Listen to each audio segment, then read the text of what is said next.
Hello viewers, আমার চ্যানেলে তোমাদেরকে স্বাগত। তো এটা আমার first educational blog.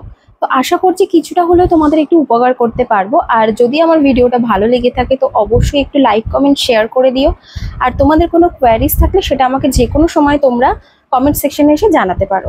So late না করে চলো শুরু করছি। তো তোমরা ক্যাপশন দেখে হয়তো এতক্ষণে বুঝে গেছো যে আজকে কি টপিক নিয়ে আমি আলোচনা করতে চলেছি। আজকে আমি কিশোর নাহিদ বলে একজন feminist Urdu poet and writer, তার লেখা একটি কবিতা অ্যান্টি ক্লকওয়াইজ নিয়ে আলোচনা করব। So let's go. তো আমি তোমাদের এই কবিতাটার একটু লাইন বাই লাইন একটু পড়ে শোনাচ্ছি আর সেটাকে তারপর অ্যানালাইজ করার চেষ্টা করব। Even if my eyes become the soles of your feet, even so the fear will not leave you. That though I cannot see, I can feel bodies and sentences like a fragrance. Even if for my own safety I rub my nose in the dirt till it becomes invisible, even so this fear will not leave you. That though I cannot smell, I can still say something. Even if my lips, singing praises of your godliness, become dry and soulless, even so this fear will not leave you. That though I cannot speak, I can still work. Even after you have tied the chains of domesticity, shame and modesty around my feet, even after you have paralyzed me, this fear will not leave you. That even though I cannot walk, I can still think. Your fear of my being free, being alive and able to think might lead you, who knows, into what travels. তো এখানে এইটুকুই রয়েছে কবিতাটা। It was written in 1990 during a period marked by various social political turmoils in Pakistan.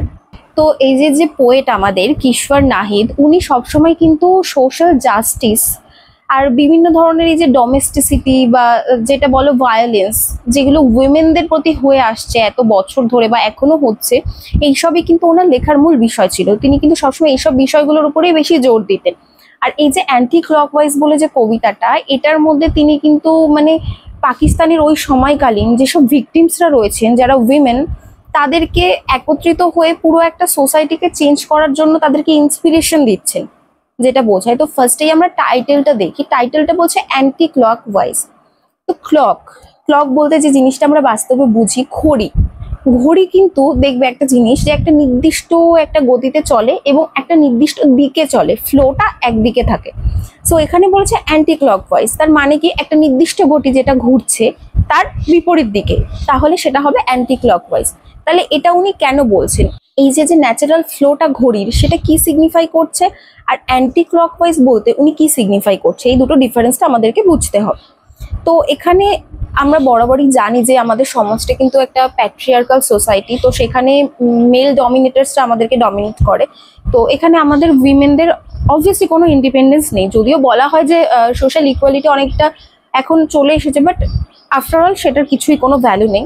তো উনি সেই সময়কে দাঁড়িয়ে এই কবিতাটা যখন লিখেছেন, তখন তিনি এটাই বলতে চাইছেন যে সমাজের যে মানে সোশ্যাল যে ইনইকুয়ালিটিটা, ওটা নিয়েই উনি তুলে ধরেছেন। তো অ্যান্টি ক্লকওয়াইজ বলছেন এই কারণে যে তিনি সমস্ত মহিলাদেরকে ইন্সপিরেশন দিচ্ছে যাতে সবাই এই যে প্রথাটা, যেটা মেল ডমিনেটেড সোসাইটি, সেখানে সবসময় পুরুষরাই শাসন করবে, এই জিনিসটার একটা বিপরীতধর্মী গতির কথা উনি বলছেন, যাতে এই জিনিসটাকে চেঞ্জ করা যায়, পুরো জিনিসটাকে যাতে পরিবর্তন করা যায়, যে কেন এরকমটা কেন হবে, উইমেনদেরও সমান রাইট বা পাওয়ার থাকা উচিত, এবং আমরা উইমেনরা যদি সবাই একজোট হয়ে এটার বিরুদ্ধে লড়াই করি তো অবভিয়াসলি একদিন না একদিন সেই ফ্রিডমটা আমরা পাবো, বা আমাদের যে উইমেন অটোনমি সেটা আমরা পেয়ে যাব। তো উনি এই উইমেন অটোনমি বা ইন্ডিপেন্ডেন্স বা লিগাল যে জাস্টিস, সেটার জন্যই উনি কিন্তু এই কবিতাটা লিখছেন এবং সমস্ত মহিলাদেরকে উনি ইন্সপায়ার করার চেষ্টা করছেন।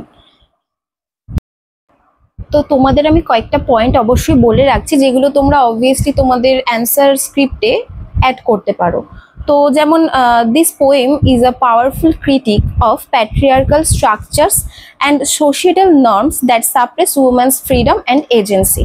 তো সেকেন্ড পয়েন্ট হচ্ছে by using this metaphor anti clockwise, the poet wants to suggest a reversal of the traditional norms and societal expectations।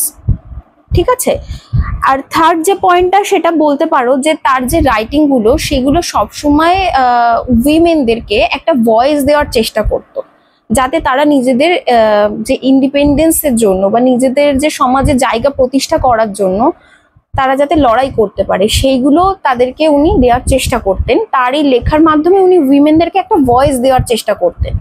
আর তার এই যে কবিতাটা অ্যান্টি ক্লকওয়াইজ, এটা কিন্তু হচ্ছে this is written in a broader context of feminist literature in south Asia, reflecting the ongoing fight for gender equality and social justice. তো এই পয়েন্টগুলো তোমরা অবভিয়াসলি তোমাদের অ্যান্সার স্ক্রিপ্টে অ্যাড করবে। তিনি কিন্তু একটা ট্রান্সফরমেশনের কথা বলছেন, যে সোসাইটি উইমেনদের কিভাবে দেখে এবং কিভাবে ট্রিট করে সেই জিনিসটাকে বদলাতে হবে। এটাই ছিল তার লেখার পিছনের মূল বক্তব্য। এবং এই জন্যই তিনি বলছেন অ্যান্টি ক্লকওয়াইজ, মানে যেটা এতদিন ধরে চলে এসেছে যে পুরুষ শাসিত সমাজে সবসময় পুরুষরাও উইমেনদেরকে ডমিনেট করবে, তাদেরকে টর্চার করবে, তাদের সমস্ত কিছুকে সাপ্রেস করে রাখবে, এই জিনিসটার একটা পরিবর্তন দরকার। তো সেই জন্যই তিনি একটা নর্মাল গতির বিপরীতে যেতে বলেছেন, সেই জন্য তিনি বলছেন অ্যান্টি ক্লকওয়াইজ। তো টাইটেলটা আশা করি ক্লিয়ার এবং কনসেপ্টটাও তোমাদের কাছে অনেকটাই ক্লিয়ার। এবার আমি কবিতাটার একটু ভেতরে ঢুকবো, ঢুকে সেটা নিয়ে আমি একটু আলোচনা করার চেষ্টা করছি। ফার্স্ট যে প্যারাটা বলছে, even if my eyes become the soles of your feet, even so the fear will not leave you, that enough I can not see, I can feel bodies and sentences like a fragrance. মানে উনি বলতে চাইছেন যে যদি আমার দৃষ্টিটা একেবারেই তোমরা কোনো না কোনোভাবে আমাদের উপর সাপ্রেস করে আমাদের দৃষ্টিটা নিয়ে নাও, তো তারপরেও আমি যদি দেখতে নাও বা পাই, আমি কিন্তু বিভিন্ন ধরনের মানুষের যে গন্ধ, যে ঘ্রাণ, সেটা নিয়ে আমি কিন্তু অনুভব করতে পারি। শুধু মানুষের বলে না, যে কোনো কিছু, মানে বলতে চাইছে যে আমার চোখটাকে যদি তোমরা কোনোভাবে কোনো কিছু করে দাও, আমি যদি অন্ধও হয়ে যাই, তবুও কিন্তু আমি কিন্তু ঘ্রাণ বা ফ্রেগনেন্স নেওয়ার মাধ্যমে আমি কিন্তু সবকিছু ফিল করতে পারবো। আর এটার যে করার যে পিছনে যে ভয়টা, সেটা কিন্তু তোমাদের পিছন কখনো ছাড়বে না, যে তোমরা এত বড় একটা ভায়োলেন্স করে ফেলেছো, সেটা কিন্তু কখনোই সেই ভয়টা তোমাদের উপর থেকে যাবে না। সেকেন্ড যেটা বলছে, even if for my own safety I rub my nose in the dirt, বলছে যে আমি যদি আমার নিজের সুরক্ষার জন্য তোমাদের কথা শুনে নিজের নাকটা যদি আমি নোংরায় ঘষেও ফেলি, তাহলে কি হবে? আই ক্যান নট স্মেল, আমি কিন্তু তখন ঘ্রাণ নেওয়ার উপযুক্ত থাকবো না, আমি ঘ্রাণ নিতে পারবো না, কিন্তু I can still say something, কিন্তু আমার তো মুখ আছে, আমি তো কথা বলতে পারবো। তারপরেরটা বলছে, even if my lips singing praises of your godliness, যদি আমার ঠোঁট দুটো তোমার সম্পর্কে প্রশংসায় লিপ্তও হয়ে পড়ে, যেটা আর কি হতো এতদিন ধরে, কিন্তু এখন ধরো সেগুলো কোনো কারণে শুকিয়ে গেল বা তার মধ্যে আর কোনো জীবন থাকলো না, অর্থাৎ উনি বলতে চাইছেন যে আমি যদি কোনো কারণে কথা বলতে নাও পারি, তোমাদের কোনো অপারেশনের দ্বারা আমরা যদি চুপও হয়ে যাই, তবুও আই ক্যান নট স্পিক, আমি কথা বলতে পারবো না, but I can still walk, কিন্তু আমি কিন্তু হাঁটতে পারবো। তারপর বলছে, even after you have tied the chains of domesticity, এইবার বলছে যেটা মেন, যে এই যে ডোমেস্টিক ভায়োলেন্স, সেগুলোর মাধ্যমে সেগুলোর যে চেন, সেগুলোর যে শিকল, সেটা যদি তোমরা আমাদের উপর চাপিয়েও দাও, তাও এর ভয়টাও কিন্তু তোমাদের পিছন ছাড়বে না। আর এই শিকলটা চাপিয়ে দিলে, শিকল দিয়ে বেঁধে দিলে, আমি যদি হাঁটতে নাও পারি, আই ক্যান স্টিল থিঙ্ক, তুমি আমার মাইন্ডটাকে কি করে বাঁধবে? ধরে নিলাম যে তুমি আমার কোনো কারণে আমার চোখগুলোর ক্ষতি করে দিলে, কোনো কারণে আমার ঘ্রাণ নেওয়ার যে ক্ষমতা সেটাকেও হ্রাস করে দিলে, তুমি আমার চলার ক্ষমতাটাকেও বেঁধে দিলে আমার পায়ে শিকল পরিয়ে দিয়ে, কিন্তু আমার মাইন্ডটা তো তখনও ভাবতে পারবে। তুমি মাইন্ডটাতে কি করে সেটাকে আটকাবে? আমার মাইন্ডের ভিতরে ঢুকে তুমি সেটার গতিটা কি করে রোধ করবে? সেটাই এখানে বলছে। আর বলছে যে তোমার এই যে ভয়, আমি যে জীবন্ত রয়েছি, আমি যে তাও বেঁচে রয়েছি, এবং বলছে যে evil to think might lead you who knows into what travels, বলছে যে কে বলতে পারে যে ভবিষ্যৎটা কি, চেঞ্জ আসবে না, তুমি যতই আমাকে আটকানোর চেষ্টা করো, তুমি কিন্তু কিছুতেই আমাকে আটকাতে পারছো না। অর্থাৎ তিনি বলার চেষ্টা করছেন যে যতই তুমি আমাকে আটকে রাখার চেষ্টা করো, আমি কিন্তু নারী শক্তি, আমি কোনোভাবেই চুপ থাকবো না।